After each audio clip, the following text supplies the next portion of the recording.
Tem algum incendiário comigo aqui? Alguém apaixonado por Jesus? Vocês estão aí? Cadê você? Amém.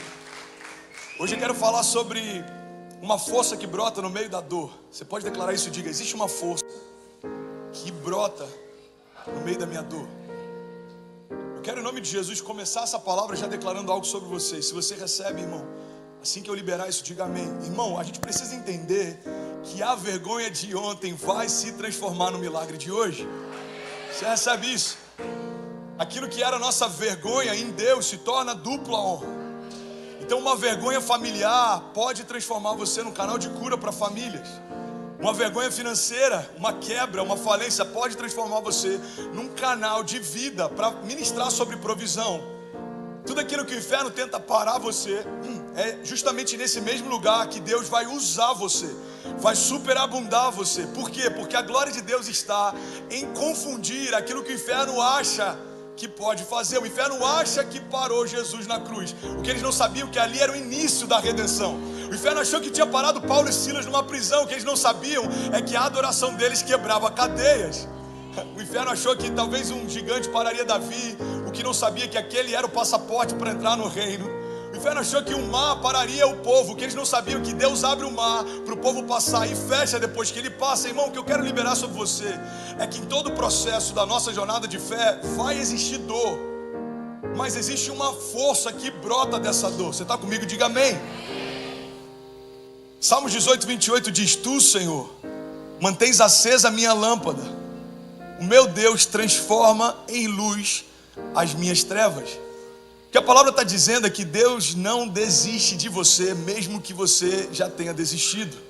Tem uma passagem que eu amo, a Bíblia diz que Ele não apaga o pavio que fumega. Todo mundo aqui que já soprou velhinha no aniversário sabe muito bem o que isso significa. Sabe aquela vela que você sopra 10 vezes e ela do nada, ela parece uma fênix, ela ressurge? Deus está falando que a gente é assim para Ele. Por mais que a gente possa estar fumegando, Ele não vai apagar em definitivo, porque o fogo queimará sobre o altar e ele não se apagará. Então Deus está dizendo: eu não desisto de você, eu mantenho acesa a sua lâmpada, eu transformo em luz as suas trevas. Você está comigo? Diga amém. Então eu quero começar a mensagem de hoje estabelecendo um princípio fundamental, que se a gente não entender isso, a gente não vai entender muita coisa na jornada. O princípio fundamental da tua existência é que você foi criado para gerar algo eterno. Você foi criado para criar algo eterno. E é por isso que se você gastar toda a sua vida com coisas que só terminam em você, você pode ter sucesso segundo os critérios dos homens, mas você vai se sentir vazio dentro de si. Por que tem gente que alcança o sucesso profissional e ainda assim se sente vazio? Porque não existe nada pior do que um sucesso completamente vazio de propósito.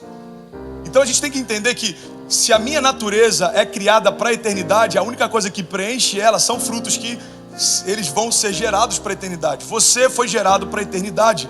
O que limitou a tua história quando o pecado entrou no meio dela? A Bíblia diz que quando nós fomos gerados, a morte e o tempo não eram limitadores. Quando a gente foi gerado, irmão, no Gênesis, não existia relógio, nem preocupação com a hora. A única coisa que o homem sabia é que ao cair do sol, Deus ia aparecer lá para conversar com ele. Então quando o pecado entra na história, o tempo e a morte entram também. Por que a gente sente dor com a perda de alguém? Porque nós não fomos gerados por Deus para perder ninguém. É antinatural se desconectar de alguém que na sua gênese foi gerado para ser eterno como Ele é. Deus nos fez imagem e semelhança dEle. Então Deus que é eterno fez você para a eternidade. Você está comigo? Diga amém.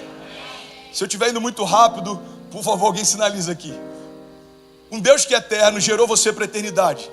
Então nada que não seja eterno vai preencher o teu vazio existencial.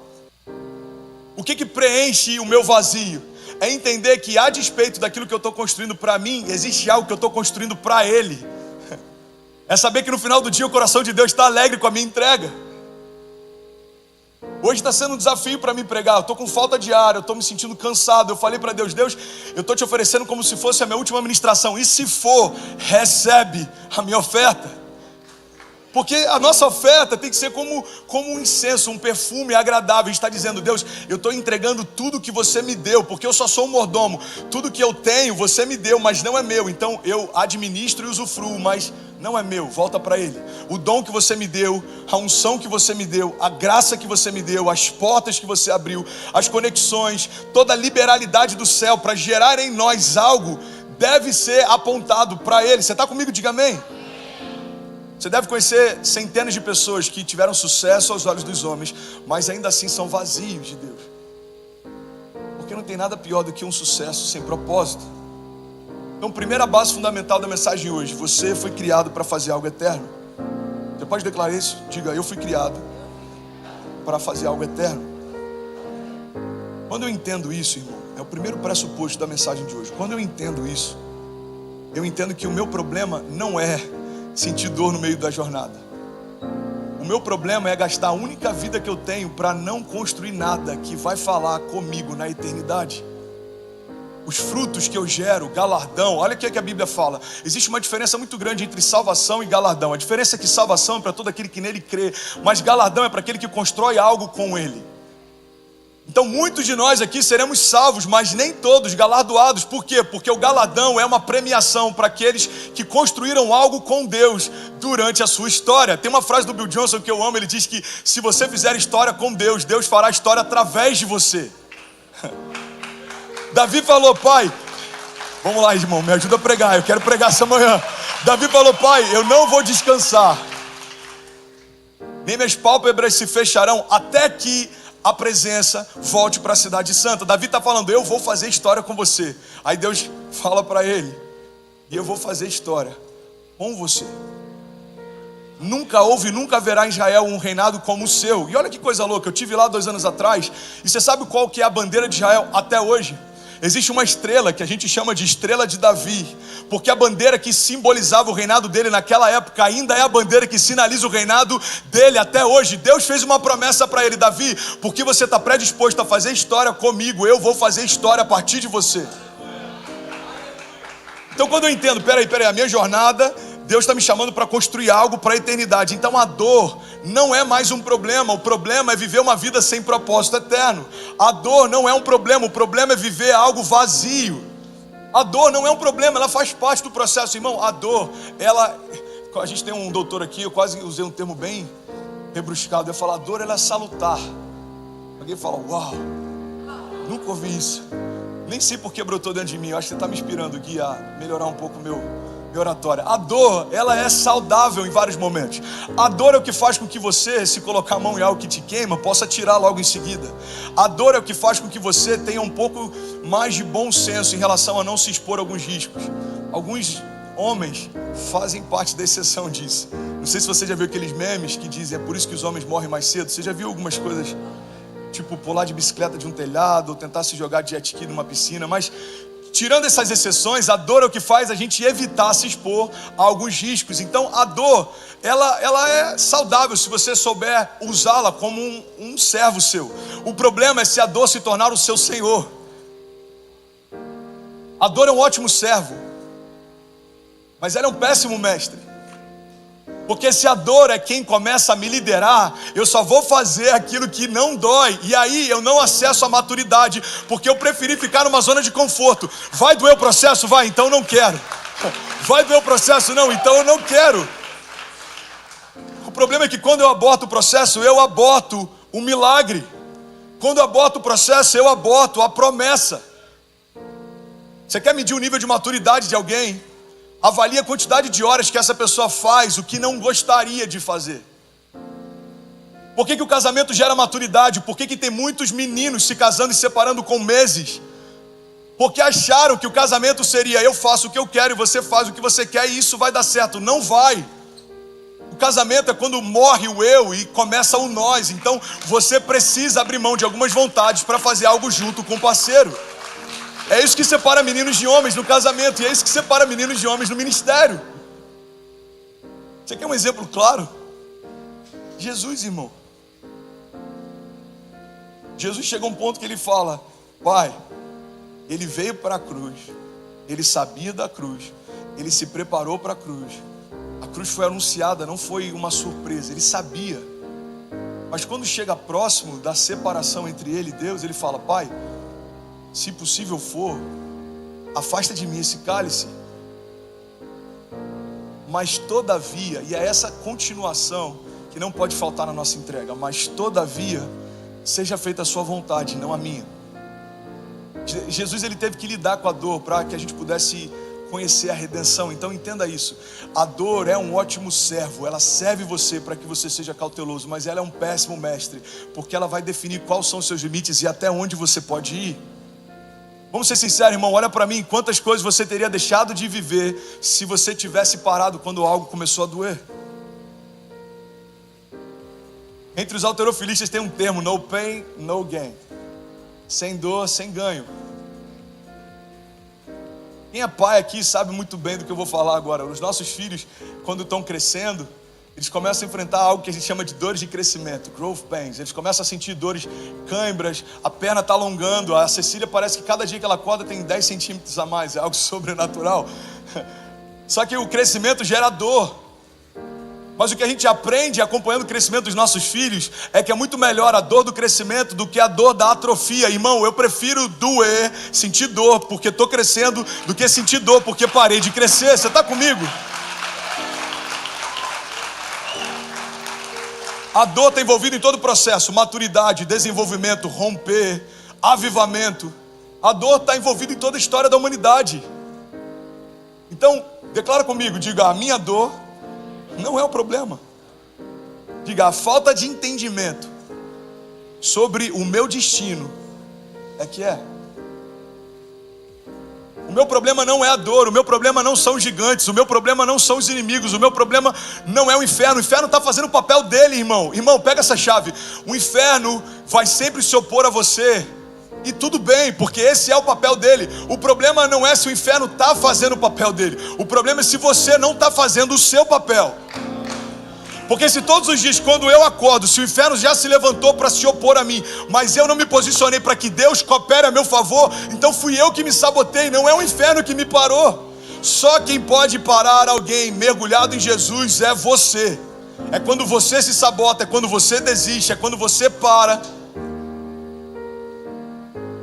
Agora o inferno não pode parar aqueles que estão mergulhados em Deus, aqueles que confiam em Deus. O Senhor é o meu refúgio e a minha fortaleza, socorro presente na hora da angústia. Em outro momento a palavra de Deus diz: se Deus é por nós, quem será contra nós? Irmão, ouve isso. O fato da palavra dizer quem será contra nós não significa que o inferno não tente, significa que Deus não deixa. Mas todos os dias o inimigo está ao nosso derredor, procurando aquele que possa bater. Tá sério essa mensagem, né? Alguém está recebendo algo de Deus? Vocês estão tão quietinhos que eu estou preocupado. Faz sentido para alguém essa palavra? Eu preguei, acho que sobre isso semana passada, retrasada. O gigante não é o problema. E os seus problemas não são o problema. O problema é falta de fé. Isso é um problema. Se você chegar para mim e falar: pastor, eu estou com um diagnóstico médico contrário. Irmão, você pode vencer isso. Eu venci. Tem dezenas de pessoas aqui que venceram. O Miguelzinho, quando era um bebê ainda, e venceu através de uma live. O poder de cura foi liberado, o rim dele foi restaurado. A família se mudou de Indiana para cá. Por quê? Porque aquilo que era um problema só serviu para quantificar o milagre. Diagnósticos servem para quantificar o tamanho do seu milagre. Pastor, eu tenho uma dívida. Você tem um problema, mas você vai passar por ela. Você vai passar por ela. Eu passei 15 anos de idade, eu vi agiotas tirando tudo dos meus pais. Deus restaurou todas as coisas e fez infinitamente mais do que tudo que a gente perdeu. Então, pastor, o que é um problema de verdade? Um problema de verdade é se você não consegue crer que Deus pode fazer o que disse que faria. Aí você tem um problema de verdade. Porque se a Bíblia diz que tudo é possível ao que crê, o oposto também é verdadeiro. Nada é possível àquele que não crê. Então tem muitas impossibilidades que a gente está vivendo porque não consegue crer que o Deus do impossível se move em meio a elas. Irmão, olha para mim. O Deus do impossível se move em meio a impossibilidades.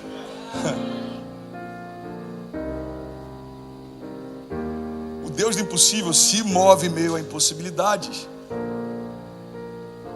Desculpa a liberdade poética, mas impossibilidades para Deus são a forma pela qual Ele se revela. Ele come elas com sucrilhos no café da manhã. O Deus do impossível se revelou para a criação de uma forma impossível. Gerou você de uma forma impossível. Depositou em você visões que para você cumprir naturalmente é impossível. E por que isso? Porque Deus estabeleceu uma linha que se chama dependência. Eu vou gerar você de uma forma que você sozinho não poderia. Eu vou dar para você sonhos que você sozinho não conseguiria. Eu vou depositar em você projetos de futuro que você sozinho não iria. Por quê? Porque você sabe que você só chega lá se for comigo.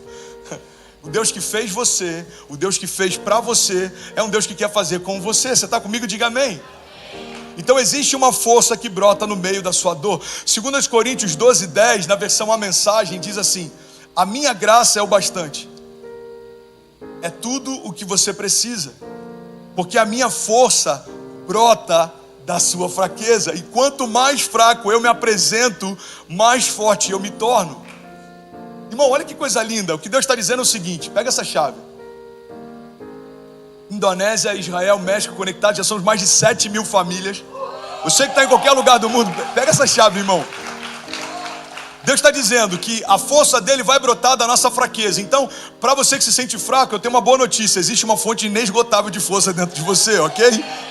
O problema não é saber que é fraco, o problema é achar que é forte. Quando eu sei que eu sou fraco, Deus pode operar. Quando eu acho que eu sou forte, Deus vai deixar você fazer sozinho. Deus, fica tranquilo, deixa que hoje eu levo. Então tá bom, vai lá. Vai, tranquilo, hoje está tranquilo, hoje está suave, deixa que eu faço. Vai lá. Agora, Pai, se você não intervir, não existe nada que eu possa fazer. Para aqueles que sabem que precisam, irmão. Para aqueles que sabem que sem Ele a gente não pode. Sem mim nada podeis fazer, é o que diz a palavra. Então essa força que brota da dor, ela brota através da consciência de duas coisas. Vocês estão comigo? Diga amém. Eu quero pregar quase uma série. A gente poderia fazer uma série sobre dor, mas eu quero comprimir isso. Eu só tenho 8 minutos e só Deus sabe como que a gente vai terminar. Eu termino no culto da noite, ok? Essa força nasce da consciência de duas coisas. Irmão, olha para mim. O poder da consciência é algo tão forte, a gente poderia falar horas sobre isso. O poder da consciência é o que faz você acessar o que você já tem, mas não sabia. Se alguém tem uma herança absurda, mas não sabe que tem, vive como alguém que não tem. Se alguém tem um passaporte, você tem um green card, vamos imaginar, você nasceu, sua nacionalidade é americana, você não sabe, ok? Vamos imaginar que você tenha 2 passaportes e vamos imaginar que você não sabe que a tua nacionalidade é americana. Você pode viver a vida inteira dizendo: uau, quem dera se eu pudesse ter um visto para entrar, quando na verdade você pode entrar e sair quando quiser. Mas o fato de não saber o que se tem faz com que você não acesse o que se tem. Então você percebe que a consciência é tão importante quanto aquilo que você tem, porque quem tem e não sabe que tem, vive como se não tivesse. Está confuso ou faz sentido?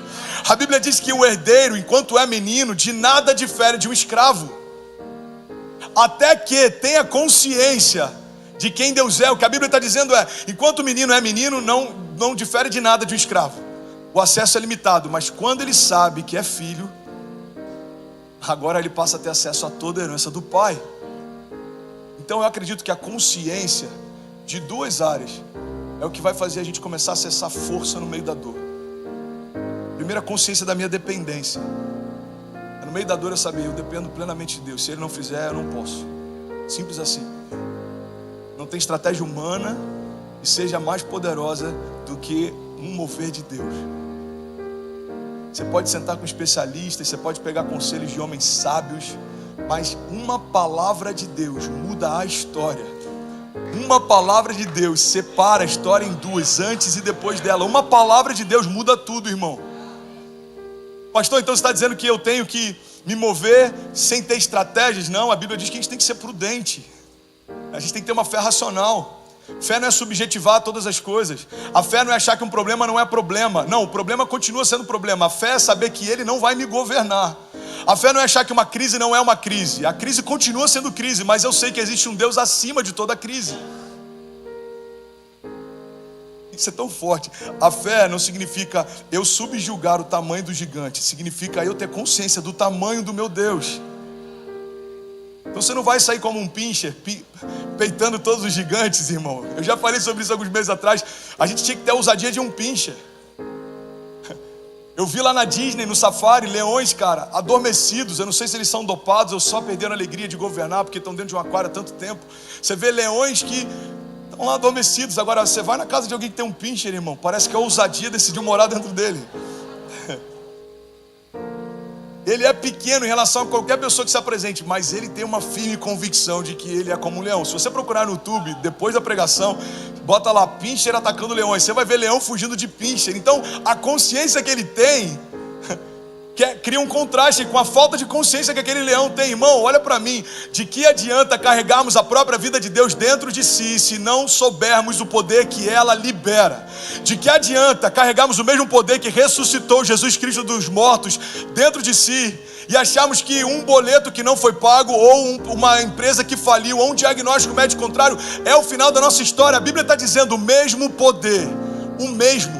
Não é um poder similar ou um poder parecido. A Bíblia está dizendo o mesmo poder que ressuscitou Jesus dos mortos agora habita em você. A Bíblia está dizendo, existe poder de ressurreição em você, existe poder de recomeço em você, existe poder para gerar resiliência em você, existe um poder sobrenatural em você. Ele habita em você. Então, qual a primeira consciência que eu preciso ter? A consciência da dependência. Eu dependo unicamente de Deus. Por que a nossa oração de confissão, gente, a gente declara nosso único e suficiente Salvador? Porque a gente está declarando, eu quebrei todos os outros altares e toda expectativa que eu tinha em qualquer outra coisa. Alguns confiam em carros, outros em cavalos, mas nós confiamos no Deus da nossa salvação. Como o salmista diz, eu elevo meus olhos aos montes, de onde vem o meu socorro? O meu socorro vem do Senhor, que fez os céus e a terra. Então, quando eu declaro que Ele é único, eu estou dizendo, eu não dependo de economia, eu não dependo de política, eu não dependo de circunstâncias, eu não dependo de nada que é exterior, temporário, momentâneo. Eu dependo do Deus da minha salvação. Eu escolhi quem é o meu Salvador e eu depositei minha única confiança nele. Você está comigo? Diga amém. Salmos 27 diz, o Senhor é a minha luz e a minha salvação. De quem terei temor? Cara, eu amo os salmos, tem tanta sabedoria e poder neles. Se você pegar isso daqui e meditar por 10 minutos num dia mau, você vai ter toda a força que você precisa para enfrentar o teu dia. Olha isso, cara. O Senhor é a minha luz e a minha salvação. Consciência de dependência. De quem eu terei temor? O Senhor é o meu forte refúgio. De quem eu terei medo? Ele está dizendo, se o Senhor é o meu refúgio, eu vou temer a quem? Tem uma passagem, não lembro onde está, eu acho ela linda. Ela diz que o Senhor se irou e das narinas dele saiu fumaça. Nações se abalam. Uma palavra que Ele dá, irmão, divide reinos, muda história, divide a história em dois. Irmão, Deus é poderoso para mudar histórias. Era no passado, continua sendo hoje e Ele não mudou. Você está comigo? Então a primeira consciência que eu tenho que ter é de dependência de Deus. É isso que faz eu ter força no meio da dor. É no meio do caos, é no meio da crise, é no meio da dúvida, no meio do medo você fala, não, peraí, eu confio em Deus. Se Deus é por mim, quem será contra mim? Se Deus agir em meu favor, quem impedirá o seu agir? E a segunda base que a gente tem que ter consciência é da promessa. Para mim, irmão, eu estou terminando. Quando eu tenho consciência da promessa, eu trago à memória aquilo que me dá esperança no meio da dor. Pega essa chave. Você está ouvindo isso de alguém que tem propriedade. Eu estou meio acabado, mas eu tenho 33 anos. Eu sou relativamente novo. Mas eu tenho algumas histórias com Deus. Você já ouviu ela várias vezes, porque eu falo sobre elas o tempo inteiro. Eu acredito que tem propriedade para ministrar milagre quem viveu milagre.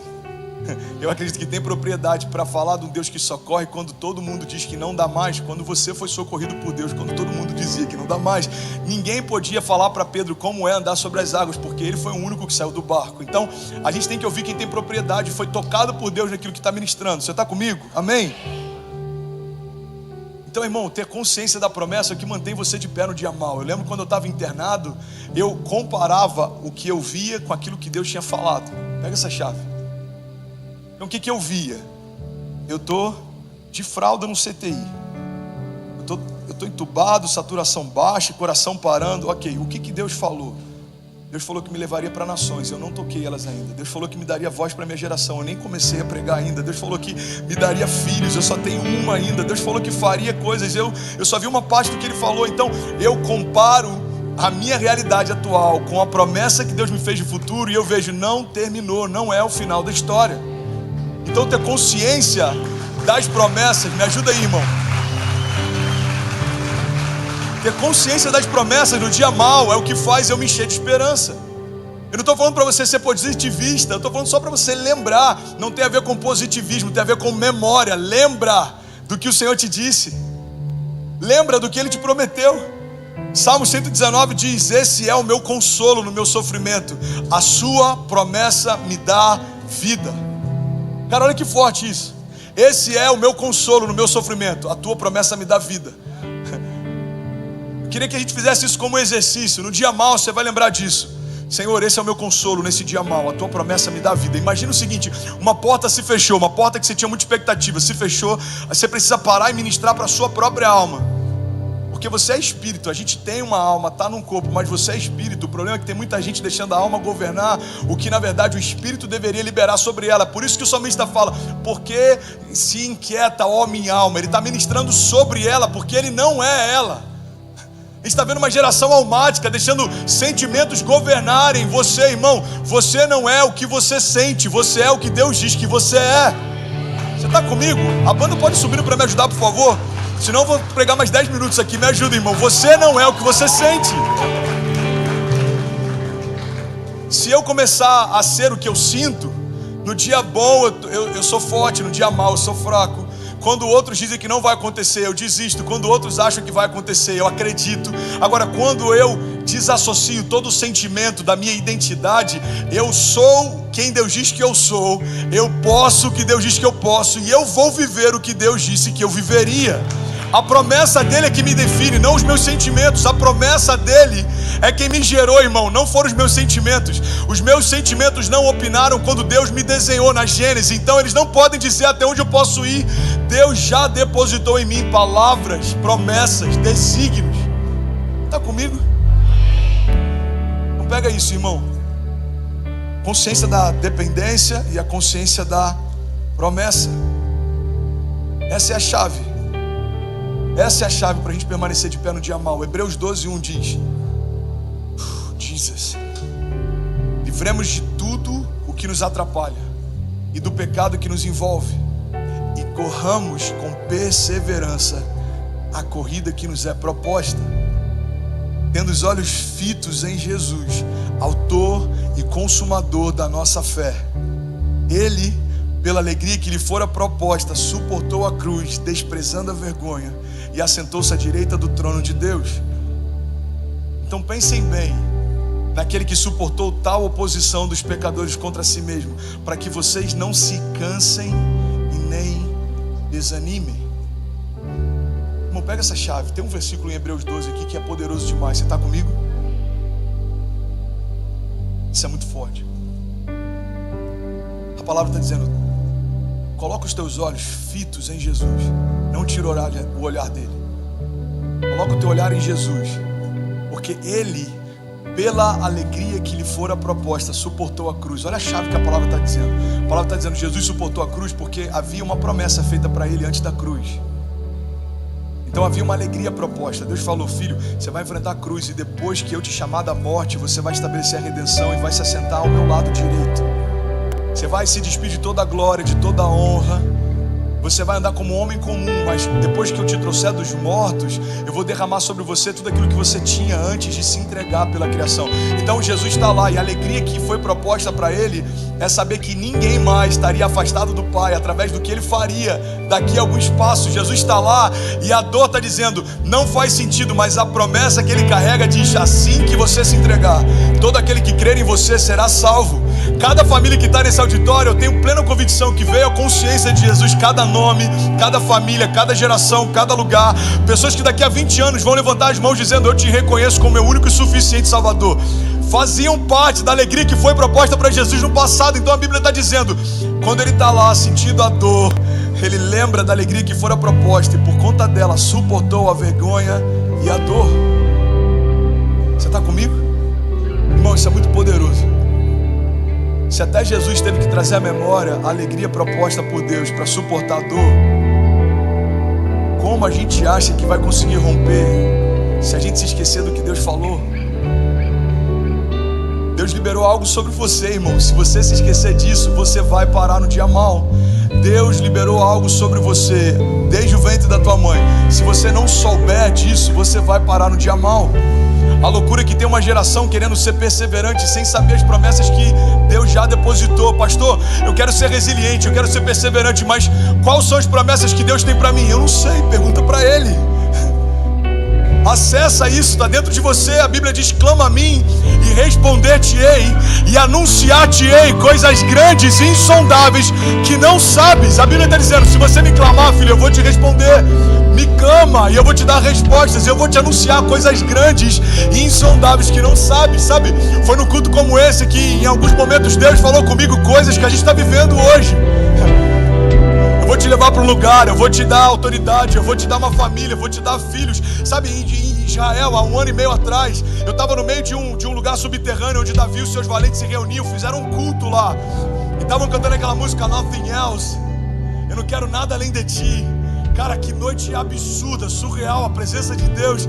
E aí daqui a pouco eu recebo uma palavra, alguém do meu lado fala: olha, Deus falou que vai fazer 3 coisas no próximo ano. Ele vai te dar um filho, vai ser homem. Ele vai te dar um carro, que é um mimo.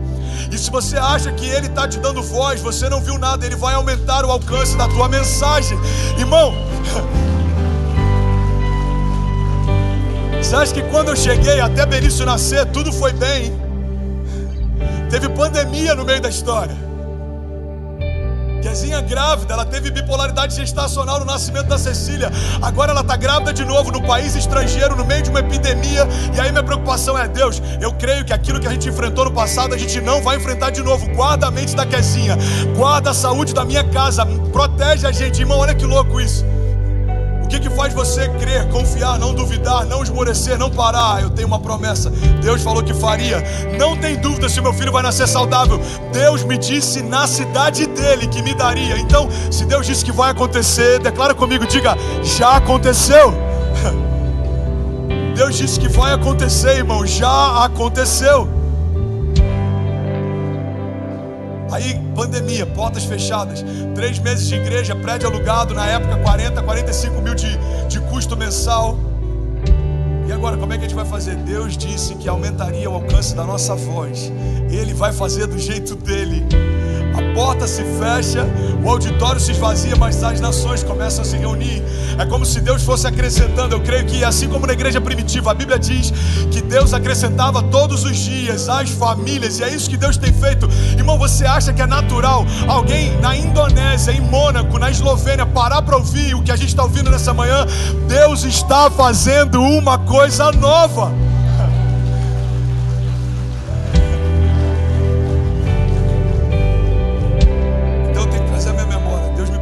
Faria, vai acontecer. Deus me prometeu que faria. Não parece com o que eu estou vivendo, então esse não é o final da minha história. Deus me disse que daria, Ele vai dar. Deus me disse que faria, Ele vai fazer. Deus me disse que me tornaria, Ele vai me tornar. Deus disse que abriria a porta, ela vai se abrir. Deus disse que fecharia a boca dos meus opositores, Ele vai fechar. Deus disse que me justificaria, Ele certamente vai me justificar. Deus disse que nada faltaria na minha despensa. Eu nunca vi um justo mendigar o pão, sua descendência passa fome. Certamente não vai faltar. Declaro com autoridade, diga: nada vai faltar. Essa é uma promessa que meu pai me fez. Hebreus 6 diz: de modo que vocês não se tornem negligentes, mas imitem aquele que por meio da fé e da paciência recebeu a terra prometida. Quando Deus fez a promessa a Abraão, por não haver ninguém superior a ele para jurar, jurou por si mesmo, dizendo: esteja certo que eu o abençoarei e farei descendentes numerosos a partir de você. Pega essa chave, eu finalizo aqui. E foi assim que, depois de esperar pacientemente, Abraão alcançou a promessa. Hebreus está falando de heróis da fé. Pega isso, irmão. Hebreus está falando de homens que apagaram o poder do fogo, enfrentaram o fio da espada, enfrentaram cobras com leões, Mas o que Hebreus está dizendo é que o que eles viveram não tem a ver só com a força que eles tinham, mas com a paciência em esperar que Deus fizesse o que disse que faria. Olha para mim, irmão, eu vou finalizar aqui. Se Deus te deu uma palavra para começar, comece. Mas se Deus não te deu uma palavra para parar, não pare. A sua dor vai começar a ser combustível. A sua dor vai começar a ser uma motivação. Deus disse que faria. Ele não disse que seria fácil. Deus nunca disse que seria fácil. Deus nunca disse que seria sem dor. Deus nunca disse que seria confortável. Deus nunca disse que aconteceria sentado no meu sofá ou que cairia do céu o meu milagre. Não, Deus sempre disse pra gente: seja forte e corajoso. Eu estarei com você por onde você andar. Mesmo se você andar por vales de sombra e morte, ainda assim você não temerá, porque eu estarei com você, diz o Senhor. Você recebe isso? Fica de pé no teu lugar. Eu quero orar com você. Fica de pé no teu lugar.